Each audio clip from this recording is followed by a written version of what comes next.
This room looks important.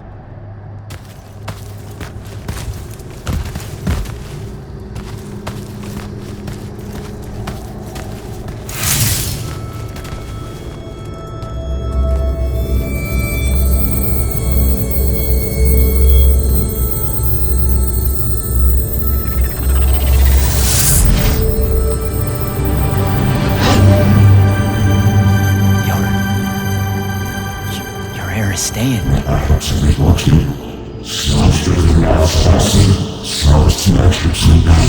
I've never been here.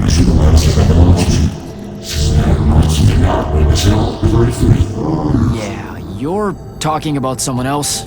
You're mistaking me for a guy named Sandrak, which frankly feels a little creepy. But anyway, I want to destroy the Binding Stone.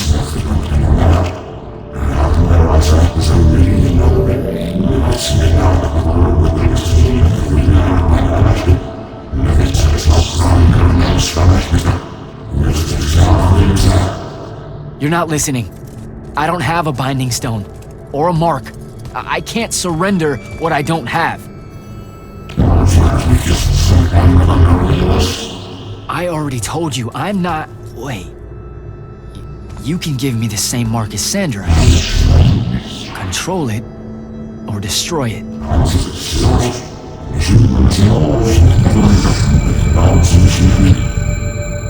You've already figured out the solution, Jack. We win. You don't win in Ever War! If he found a way to use the Binding Stone, so can we. Its mastery over the fonts means I can end the war. Then I choose to end the war. Give me the mark to control the Binding Stone.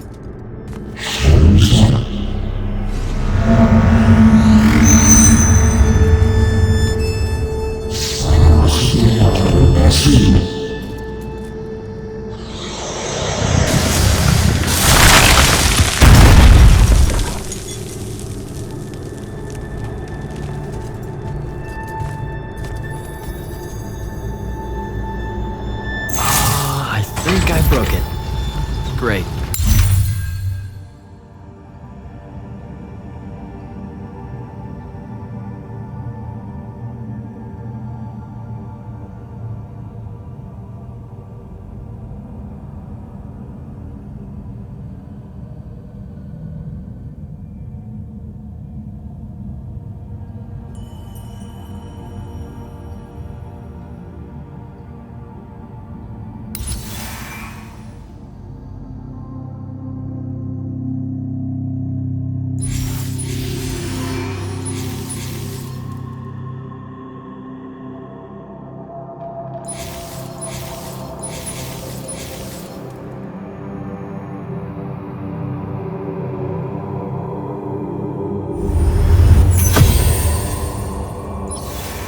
No take-backs, I guess.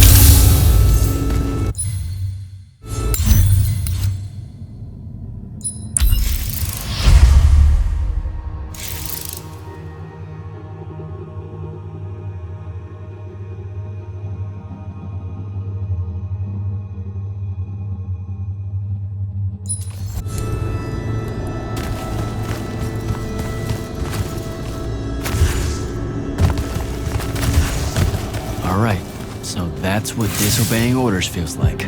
Not so good.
figure it out?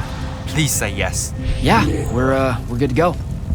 With this, I can destroy the Binding Stone. We just have to get close enough to Sandrak.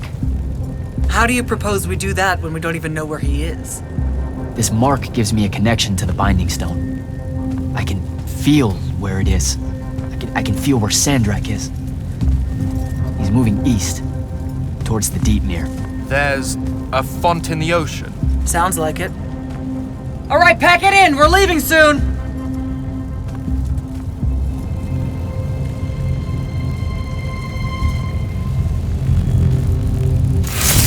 What's the play, sir? Devin and I will stay here at the Shrine Forge for a bit. See if we can find anything else of interest. And rig it to blow when the Rashanians return. You need to get back to the Palathon and brief Kirkin. She'll figure out our next steps. But when you use that mark to destroy the Binding Stone, I want to be there. I want to see Sandrak's face when you just crumble it in. You don't have to tell me twice, sir. All right. That'll be all, Initiate. Now head back to the Palathon.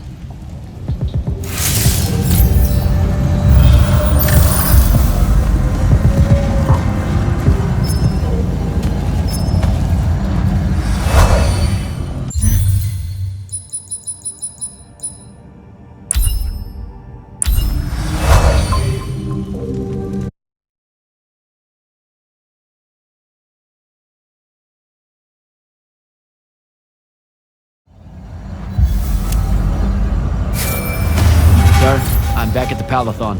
Well done, soldier. Meet me in the vault. We can finally have that conversation that I've been trying to avoid.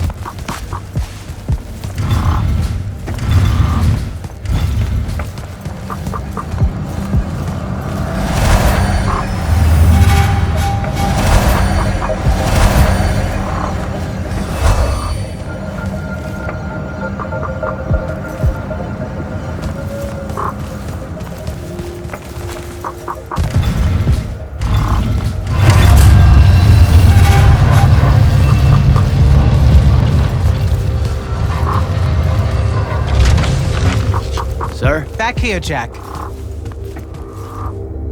Here. This dossier is for you. My report of Sandrak's time as an immortal. Some details remain classified. I'm sure you understand.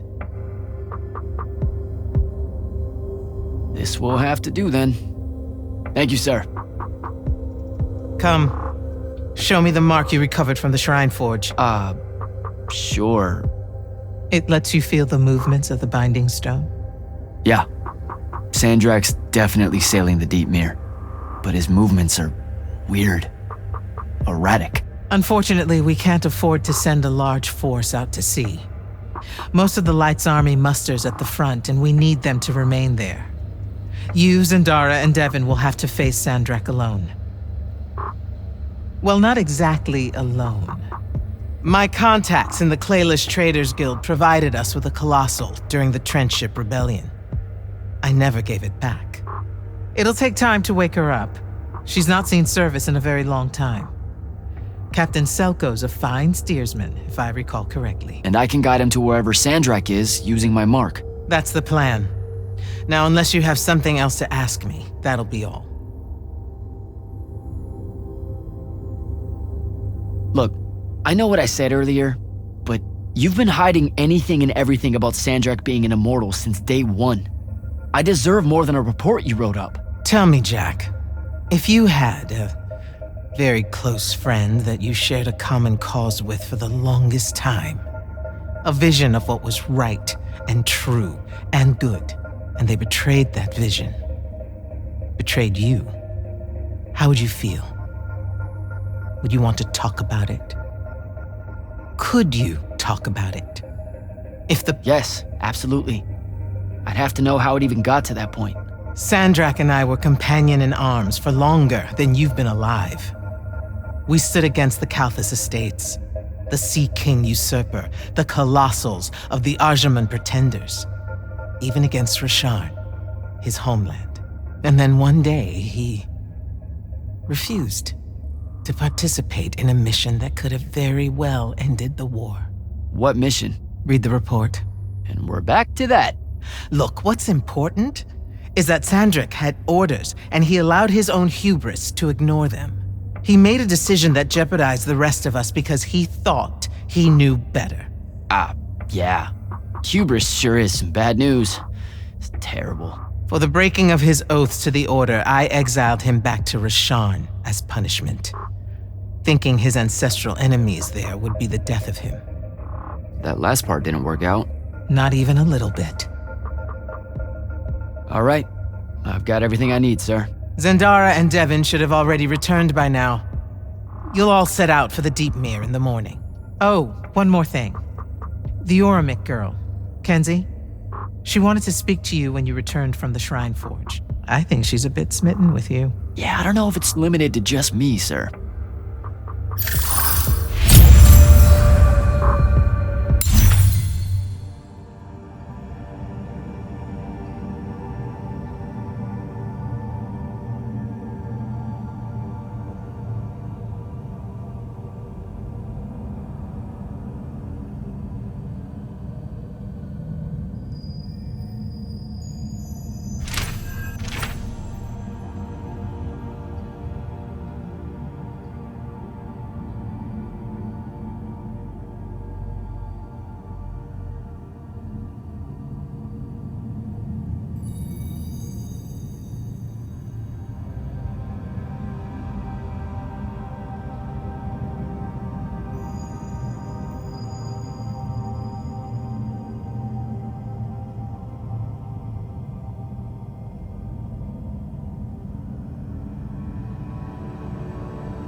Come up to the war chamber. Devin and I have decided that since we might die in the morning, we should, Get hammered! Yes. That. On my way.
I've got 100 Allori chasing me. Nowhere to go. All by myself. And then, boom! I'm grabbed by the neck. I can't breathe. Sure, just interrupt my story in the rudest, most disgusting way imaginable. That's cool. I honestly forgot you were telling one. Oh, did I ever tell you guys about the time I almost turned 100 years old? My company was holed up in the trenches at True Haven Pass. I was still assigned to Lights Army then. Medical watch, yes. Yeah, I'm pretty sure this is a lie. Absolutely serious. The Rashanians hit the trench with an aging spell. By morning, we're suddenly too tired to fight. We're too infirm. Our brains are muddled. We've got the cataracts. So, anyway, I see myself in a mirror, right? I look like my father. My father was a very unattractive man, Jack. We call him the Turtle. I am not going to age well. So tell me, sir, when did you say to yourself, hey, bigotry, it's not really so bad, is it? I have to make a far call. Are you referring, Initiate, to why I think the unforeseen are a curse? Yep. Telenir was a small city in Kalthus. The priests there believed that the Lightless were given some divine role by the Pentasod, and they didn't allow Magni within their walls. Can you imagine? A city without magic? I'm not an asshole, so yes. One day, at some morning prayer, a young girl, in Unforeseen, just exploded with wild magic.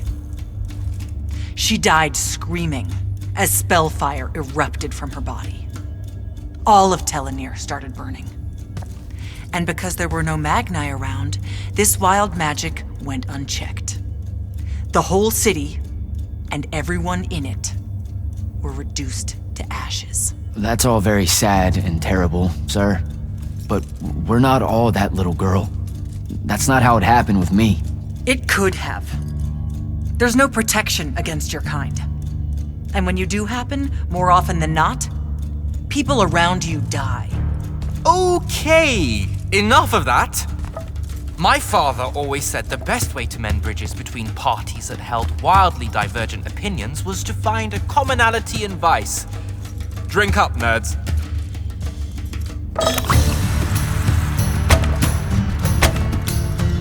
Another.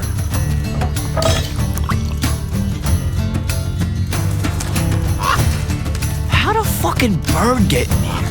Oh, good. You see it too? Phew. You still have that thing about birds.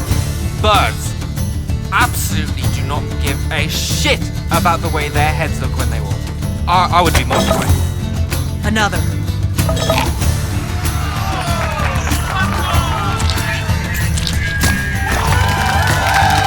Damn it. Another. Use your lash! Use your lash! I know. Another.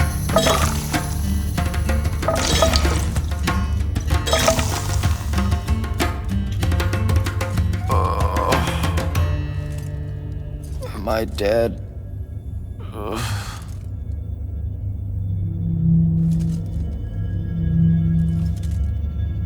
It's him, isn't it? Sandrak's moving towards the font. Showtime, then. And listen, I may not like what you are, Jack, but I like who you are. That feels really abstract and not entirely okay, but thanks. I think. The Immortals are better because of you. And Lucium may end up surviving because an Unforeseen led the charge.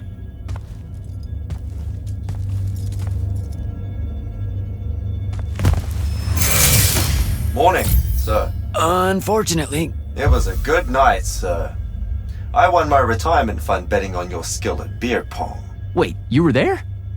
I didn't see you. You weren't seeing much by that point, sir. Duty calls, though. Come to the docks over in Thaven's Point. We're nearly ready to cast off. All right. See you soon.